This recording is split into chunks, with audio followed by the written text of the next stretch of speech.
का हल्का tremor normal है या पार्किंसंस का अर्ली साइन हो सकता है? अगर किसी पेशेंट को हाथ का हल्का ट्रेमर हो, एज रिलेटेड भी हो सकता है या फिर पार्किंसन का अर्ली साइंस भी हो सकता है। अगर पेशेंट को हाथ का हल्का ट्रेमर हो, उस समय हम लोग को पार्किंसन के अदर फीचर्स जो है वो भी देखने पड़ेंगे। वो अगर मिल रहा है तो फिर हम लोग पेशेंट को पार्किंसन का जो बीमारी है उसको हम लोग लेबल कर सकते हैं।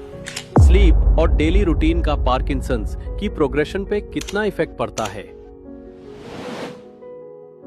स्लीप और फिर डेली रूटीन जो है पार्किंसन के पेशेंट में बहुत इंपॉर्टेंट है। पार्किंसन का प्रोग्रेशन जो है वो यूजुअली हम लोग देखते हैं 3-4 इयर्स में जाके पेशेंट का कंडीशन ज्यादा खराब होने लगता है।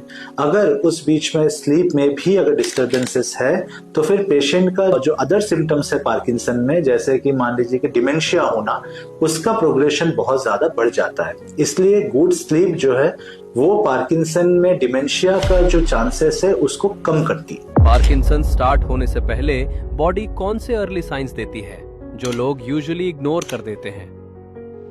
पार्किंसन होने से पहले अराउंड 10 to 15 इयर्स पहले से पेशेंट को कुछ सिम्टम्स आ सकते हैं। फिर सोते सोते अगर पेशेंट जो है कुछ अगर बोलते रहता है या फिर सोते सोते पेशेंट के अगर हाथ पैर से कुछ वो एक्टिविटी करता है या फिर पेशेंट को जो है सूंघने की क्षमता अगर कम हो जाती है तो वो आगे जाके जो है पार्किंसन का जो बीमारी है उसमें वो जो है ट्रांसफर हो सकता है।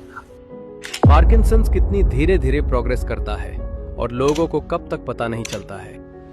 इनिशियली फर्स्ट ईयर जो है स्टार्ट होने से लेके 1 साल तक पेशेंट अपना जो है हाथों का ट्रेमर या फिर जो पार्किंसन के अदर सिम्टम है, पेशेंट को चलने फिरने में जो है धीमापन आ जाना या फिर पैर में स्टिफनेस आना, हाथों में स्टिफनेस आना, वो यूजुअली पेशेंट अपना ओल्डर एज के वजह से इग्नोर कर देते हैं। लेकिन जब 1 साल बाद जब पेशेंट को लगता है कि ये सब जो है नॉर्मल एजिंग प्रोसेस में नहीं है, तब पेशेंट यूजुअली हम लोग के पास आते हैं।